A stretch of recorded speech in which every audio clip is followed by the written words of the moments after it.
Mark வாங்குறது இல்லைங்க வாழ்க்கை. அவர் சொன்னார்ல, ரொம்ப அழகா சொன்னார், 60% வாங்கினாலே போதும்னு. அது கூட ஜாஸ்தி தான் சார். இந்த ஃபர்ஸ்ட் கிளாஸ்ங்கிற ஒரு விஷயம் வந்து தொக்கி நிக்குது. நான்லாம் 58% தான். என் கிளாஸ்ல ஃபர்ஸ்ட் மார்க் வாங்கினவ, ஃபர்ஸ்ட் ரேங்க் வாங்கின சத்யபாமா எங்கன்னு தெரியல. இந்த 42 வயசு எனக்கு. 29 நாடுகளுக்கு போயிட்டு வந்துட்டு இருக்கேன். உலகமெல்லாம் போற ஒரு பல்கலைக்கழகத்துக்கு கீழே ஒரு பேராசிரியராக இருக்கிறேன். PhD முடிச்சிருக்கிறேன். என்னுடைய சம்பளம் மோடி கவர்மெண்ட்டுக்கு பயமுறுத்துற சம்பளம். என்னுடைய ஒரு பேச்சுக்கான சம்பளமே. மார்க் வந்து ஒரு பெரிய விஷயமே இல்லை. இன்னொரு விஷயம் சொல்றேன், as a teacher நான் சொல்றேன், பதில் சொல்றது இல்ல கல்வி.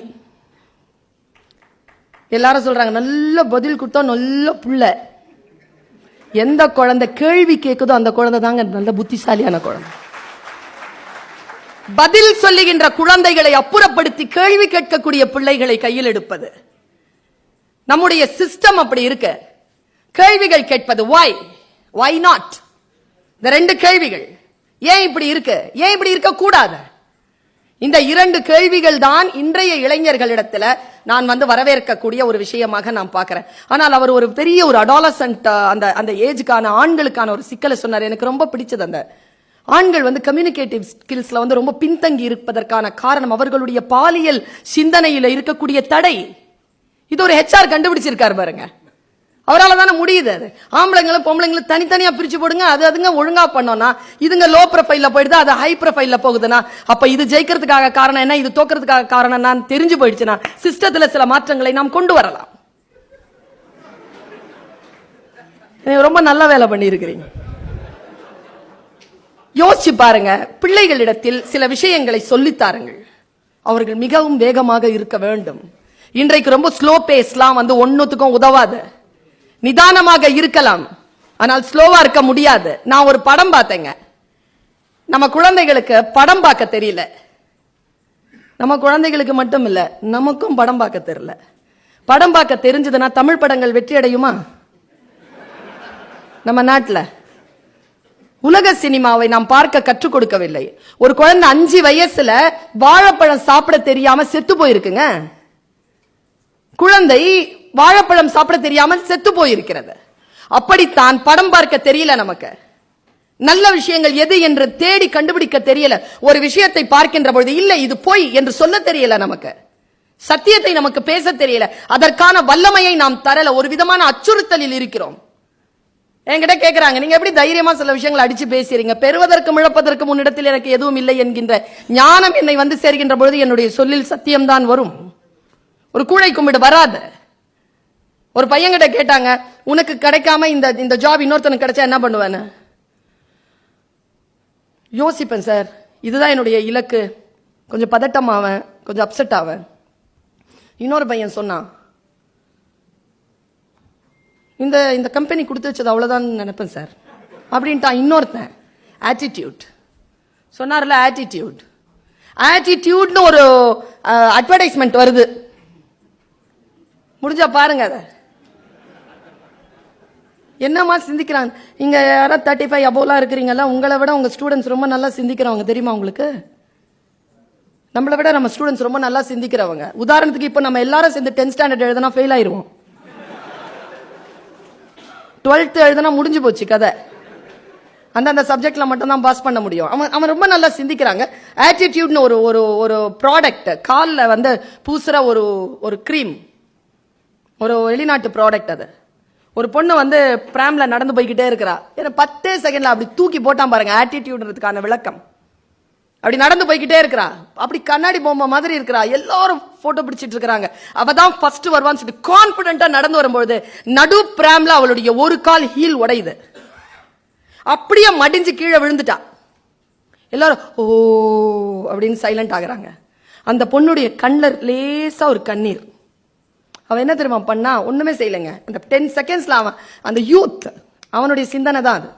எவ்வளவு ஃபாஸ்டா அவன் வந்து இருக்கான் பாருங்க. அவன் கிட்ட கொண்டு போறான் கேமரா, கண்ணில் அந்த ட்விங்க்லிங் ஐஸ் வித் டியர்ஸ். அவன் என்ன செய்யறா? உடனே தனக்கு தானே கைத்தட்டல் கொடுக்கறா. First attitude. தமிழ்ல அதுக்கு அர்த்தமே இல்லைங்க.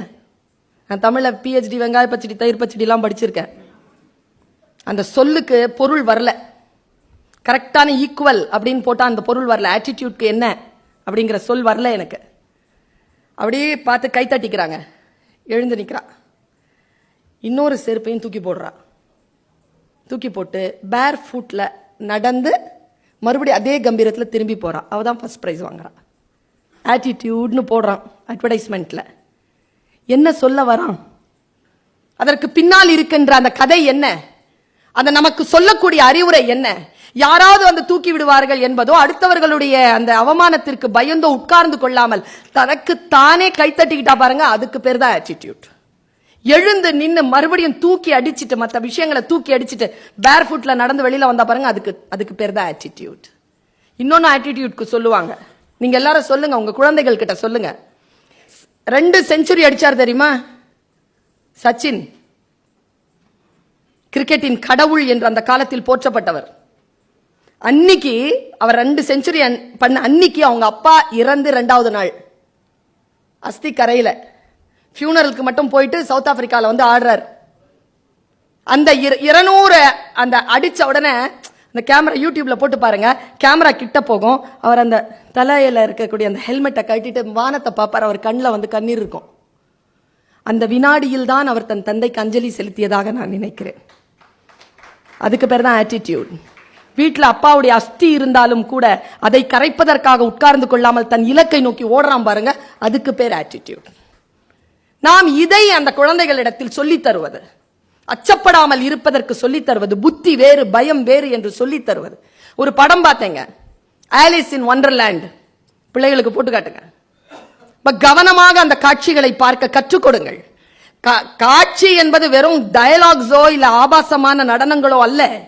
அவன் ஃப்ரேம் எப்படி வைக்கிறானோ அதனுடைய அப்சர்வேஷன் ஒருத்தனுக்கு வந்துருச்சுனாலே போதும். அவன் அடுத்த கட்டத்துக்கு தன்னை எப்படி நகர்த்துவதுங்கிற வேற ஒரு பாடம் உள்ள கத்துக்கொள்ளலாம். அவன் ஆலிஸ் ஒரு சின்ன பொண்ணு. அந்த படம் வந்து ஒரு அமெரிக்க பிரிட்டிஷ் பாலிடிக்ஸ்க்கான படம். அது பார்த்துருக்கீங்களா அந்த படம்? ஆலிஸ் இன் வண்டர்லேண்ட். சிவப்பு ராணி வந்து வில்லி, ஒயிட் ராணி வந்து ஹீரோயின். ஏன்னா அமெரிக்கா ஒயிட், பிரிட்டிஷ் சிவப்பு, ரெண்டுத்தையும் அவன் குறியீடா வச்சிருப்பான். அந்த படத்துல அந்த சின்ன பொண்ணு அந்த ஒயிட் ராணியோட பேசிட்டு இருக்கும்போது ஆலிஸ் ரன் அப்படின்னு ஒரு வார்த்தை கேட்கும். நான் வந்து ஐ வாஸ் ஸ்டாண்டிங், நான் உட்கார்ந்து இருக்கிறதுல எழுந்திரிச்சிட்டேன். அந்த காட்சியில டிவியில பார்த்துருக்கேன், எழுந்திரிச்சு நின்னுட்டேன். போயிட்டு இருக்கு ஆலிஸ் ரன் அப்படின்ன உடனே அந்த குழந்தை எனக்கு ரொம்ப பிடிச்சது. அவ ஓடுறா கூட, ராணியும் ஓடுறா. எனக்கு அதுவும் பிடிச்சிருந்தது. சொல்றவங்களும் கூட ஓடுறாங்கல்ல, அது பிடிச்சிருந்தது. She is also running. ஓடிக்கிட்டே ஆலிஸ் என்ன மாதிரி ஒரு கேள்வி கேட்டா, வேர் வி ஆர் கோயிங்? எங்க போறோம்? நீ ஓட சொன்னா நான் ஓடுறேன், சொல்லு எங்க போறோம்? அவ சொன்ன பதில் என்ன தெரியுமா? எங்கேயும் போல. Then why we are running? அவ கேக்குறா, எதுக்கு நம்ம ஓடுறோம்? அவ சொன்ன பதில் தான் நம்ம எல்லாருக்குமான பதில். அவ சொன்னா, இவர் சொன்னார்ல 2015 ஒரு கம்பெனி நம்ம கிட்ட வருதுன்னா,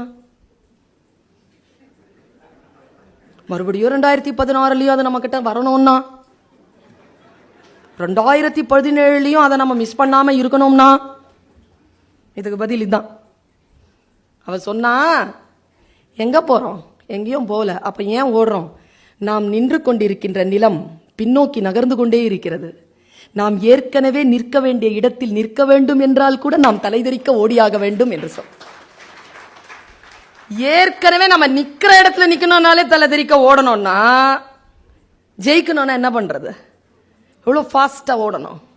நம்முடைய பேஸ், நம்முடைய ஸ்பேஸை நம்ம எப்படி வச்சுக்கணும், நம்முடைய பேஸ் நம்ம எப்படி வச்சுக்கணும், எப்படி கால்குலேட் பண்ணணும். சுயமரியாதை, தன்னம்பிக்கை, இதை இரண்டுத்தையும் அப்படி மேல கொண்டு நான் சொல்றேங்க. என்னுடைய அனுபவத்துல நான் சின்ன எல்கேஜி குழந்தைகள்ல இருந்து டீச்சிங் பண்ணியிருக்கேங்க. பிஎட் பண்ணியிருக்கேன் நான், பேச்சுலர் ஆஃப் எஜுகேஷன் ரெகுலர்ல. மேட்டர்ல அது கரஸ்பாண்டன்ஸ்லாம் கிடையாது, ரெகுலர்ல போய் பண்ணியிருக்கேன். அதுல நான் கண்டுபிடிச்ச மிக உன்னதமான விஷயம் என்ன தெரியுமா?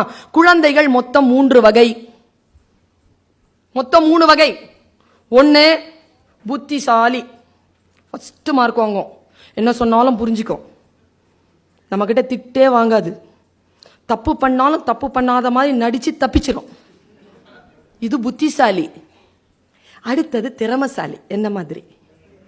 நல்லா பாடும், பேசும், நிறைய பிரைசஸ் கொண்டு வரும், எது சொன்னாலும் அதுக்கு வேற மாதிரியான டெஃபினிஷன் கொடுக்கும். திறமைசாலி.